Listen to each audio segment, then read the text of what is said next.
সুপ্রিয় দর্শক শ্রোতা, আসসালামু আলাইকুম। আমি এখন এসেছি বাগিয়া গ্রামে,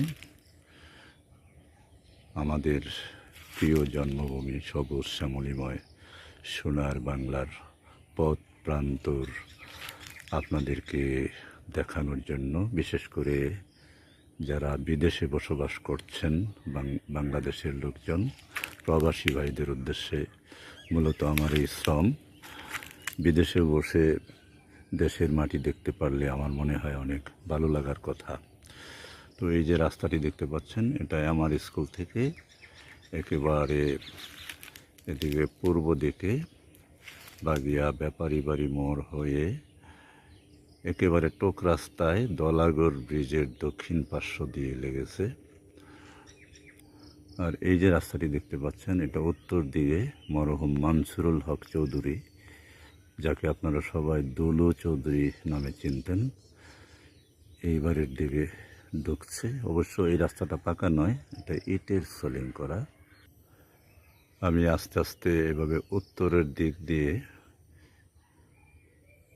যাব, আর আপনারা আমার পাশে থাকুন, দেখতে থাকুন। এখানে দেখতে পাচ্ছেন মরহুম মানসুরুল হক দুলু চৌধুরী সাহেবের বাড়ির দক্ষিণ পাশে একটা পুকুর। এখানে একটা জাম গাছ দেখতে পাচ্ছেন, এক মনোরম অপূর্ব দৃশ্য। এখানে চাঁদনী রাতে আড্ডা দিতে বেশ ভালো লাগবে। মরহুম মানসুরুল হক দুলু চৌধুরী সাহেবের বাড়ির দিকে ঢুকছি, আপনারা পাশেই থাকুন। এটাই হচ্ছে মরহুম দুলু চৌধুরী সাহেবের বাড়ি। আমি এদিক দিয়ে উত্তর পাশে সামনের দিকে আস্তে আস্তে যেতে থাকব।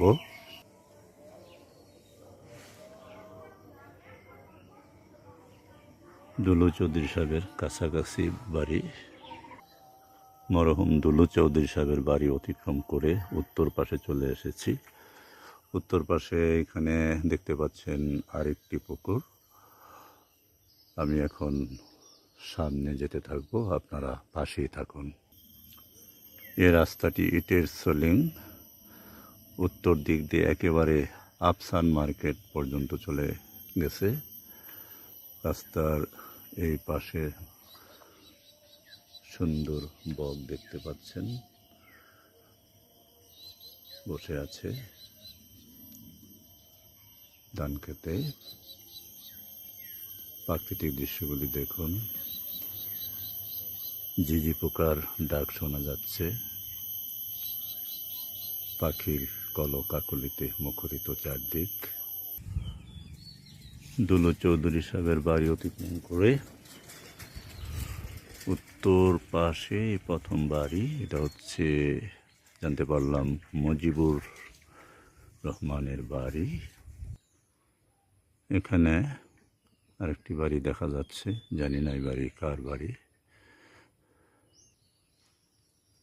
এখানে আরেকটি বাড়ি দেখা যাচ্ছে, ইটের বাড়ি, এখনো প্লাস্টার হয়নি। এই পাশে দূরে আরেকটি বাড়ি দেখা যাচ্ছে, অত্যন্ত মনোরম পরিবেশে বাড়িটি। এখানে একটি খাল দেখা যাচ্ছে, খালের মধ্যে হাঁস দেখতে পাচ্ছেন, চুপচাপ বসে আছে, নড়াচড়া করছে না। এদিকে কিছু বাড়ি দেখা যাচ্ছে, এদিকে রাস্তা শান্ত, শুধু পাখির ডাক ছাড়া আর কিছুই শোনা যাচ্ছে না। এই গ্রামের রাস্তা দিয়ে হাঁটলে পরে রবি ঠাকুরের সেই গান মনে পড়ে যায়, গ্রাম ছাড়া ওই রাঙামাটির পথ আমার মন বুলায় রে। এখানে একটি সুন্দর বিল্ডিং দেখা যাচ্ছে, এই পাশে ভিতরে বাড়ি আছে। চিনাডুলি কমিউনিটি ক্লিনিক, এখানে একটা বাড়ি রয়েছে। কি নাম তোমার? কোন স্কুলে পড়ো? আমি ঢাকা পড়ি। কোন ক্লাসে জানি? ও, রাস্তার পূর্ব পাশের দৃশ্যগুলো দেখুন, এক অপরূপ দৃশ্য। এই রাস্তাটি সম্ভবত শিকদার বাড়ির দিকে ঢুকেছে। আসসালামু আলাইকুম। কি জানি আপনার নামটা বলেন? রেণু শিকদার। রেনো শিকদার। তো আপনার বয়সটা কত হয়েছে? আমার 65 মতো হবে। 65। আচ্ছা আচ্ছা। তো যে শিকদার বাড়ির এই যে আমার হবি ভাই, জি। আপনার তো হলো মামা। মামা হয় না, আপন মামাই তো। আপনার ছেলে মেয়ে কয়জন? আমার 2 ছেলে 1 মেয়ে। ওই যে কাঁঠাল নিয়ে গেছে, কাঠে জানি দিব, এটা ছোট ছেলে। বড় জন্মে? বড়, সবার বড় মেয়ে। বিয়ে দিলেছি, আল্লাহ দিলে 3 জন নাতি নাতক। তো আপনার শরীর স্বাস্থ্য আপনার তো ভালোই নাকি? জি। ডায়াবেটিস নাই? না, ডায়াবেটিস নেই। প্রেশারও নাই? না, কারণ নেই। আপনি তো শারীরিক পরিশ্রম করেন, তাই না? জি। আসলে শারীরিক পরিশ্রম করাটাও বেশ কাজে লাগে। জি, আমি চেকও করছি, আমার ডায়াবেটিস নেই। আহ, অনেকে আবার বংশগত ইয়ে থাকলে এটা শারীরিক পরিশ্রমও কাজ হয় না। তো ঠিক আছে, আমার জন্য দোয়া করবেন, হ্যাঁ? আলহামদুলিল্লাহ। ভালো থাকবেন। আসসালামু আলাইকুম। সুপ্রিয় দর্শক শ্রোতা, এটা হলো কোচ্চাখালী জামে মসজিদ। কোচ্চাখালী মসজিদ অতিক্রম করে উত্তর পাশে এসেছি। দেখেন কি সুন্দর মনোরম প্রাকৃতিক দৃশ্য, যা দেখলে মন প্রাণ ভরে যায়। দেখতে থাকুন, আমার পাশে থাকুন, আর দৃশ্যগুলো উপভোগ করুন।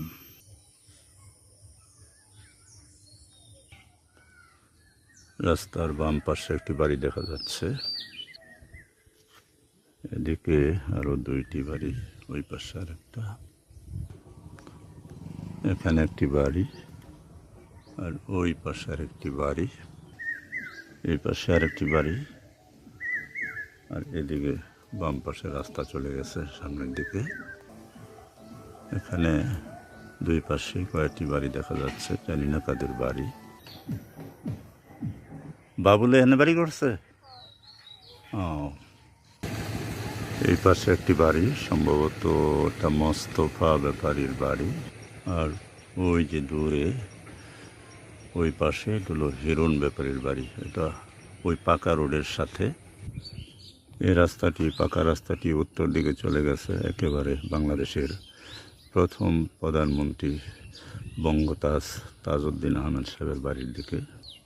আর এদিকে দক্ষিণ পাশে দরগা ব্যাপারী বাড়ি মোড় হয়ে একেবারে কাপাসিয়া চলে গেছে। এই রাস্তাটি পশ্চিম দিকে ইটের সলিং একেবারে কামাল মাস্টারের বাড়ি হয়ে বাগিয়া শিমুলতলি পর্যন্ত চলে গেছে পশ্চিম দিকে। আর এদিকে পূর্ব পাশে সদু মেম্বারের বাড়ি হয়ে সোনারগাঁ উত্তরপাড়া মাঝি বাড়ি হয়ে একেবারে লতাপাতা চলে গেছে। এবং এই রাস্তাটি 12 ফিট প্রশস্ত হয়ে কিছুদিনের মধ্যেই পাকা হতে যাচ্ছে। এই বাড়িটি হচ্ছে মরহুম মনিরউদ্দিন ব্যাপারী ওরফে গুন্নার বাপের ছেলে আজাহার ব্যাপারী সাহেবের বাড়ি, রাস্তার ডান পাশে। এই বড়ি বাগানটি হচ্ছে মরহুম সদরউদ্দিন ব্যাপারীর ছেলে ফখরুল ইসলাম ব্যাপারীর আগাম টককুলের বাগান। বাগানটি অবশ্য লিজ দেওয়া আছে 4 বছরের জন্য। এই পুকুরটি হচ্ছে মরহুম সদরউদ্দিন ব্যাপারীর ছেলে ফখরুল ইসলাম সাহেবের বাড়ির দক্ষিণ পাশের পুকুর। এই গাছটি হচ্ছে ফখরুল ব্যাপারীর একমাত্র মেয়ে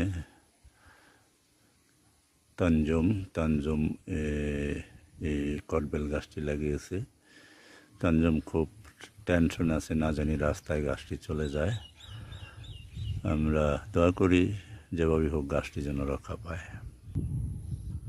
এটা হচ্ছে সদরউদ্দিন সাহেবের ছেলে ফখরুল ব্যাপারীর বাড়ি।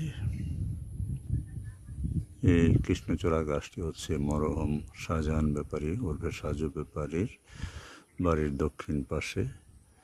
হলুদ কালারের এক সুন্দর মনোরম কৃষ্ণচূড়া গাছ। এই বাড়িটা হচ্ছে সোনারা উত্তরপাড়া এনায়েত হোসেন কোকা স্যারের বাড়ি। তিনি এক সময় হাই স্কুলের ইংরেজির শিক্ষক ছিলেন। বর্তমানে তিনি আমার মতোই অবসরে আছেন, একটা কেজি স্কুল পরিচালনা করতেছে লতাপাতা বাজারে। আর এটা হচ্ছে স্যারের আগাম টক কুলের বাগান। এই বাগানগুলো 4 বছরের জন্য লিজ দেওয়া আছে। এটা এনায়েত হোসেন কোকা স্যারের বাড়ি। এটা হচ্ছে বাড়ির দক্ষিণ পাশ। এখানেও বড়ুর বাগান দেখা যাচ্ছে। এগুলি এক সময় টক মিষ্টি কুল ছিল। বাণিজ্যিকভাবে আগাম টক কুল বেশি লাভজনক বিধায় এখন বেশিরভাগ গাছকে টক বানিয়ে ফেলা হয়েছে। দু একটা হয়তো খাওয়ার জন্য মিষ্টি বড়ই রাখা হয়েছে। তো সুপ্রিয় দর্শক শ্রোতা, আমার ভিডিও অনেক বড় করে ফেলছি, আর আপনারাও বিরক্ত হচ্ছেন। আর বাড়াচ্ছি না, শেষ করছি। আমি মঞ্জুরুল হক খোকন, সোনারুয়া, তরগাঁও, কাপাসিয়া, গাজীপুর। আসসালামু আলাইকুম।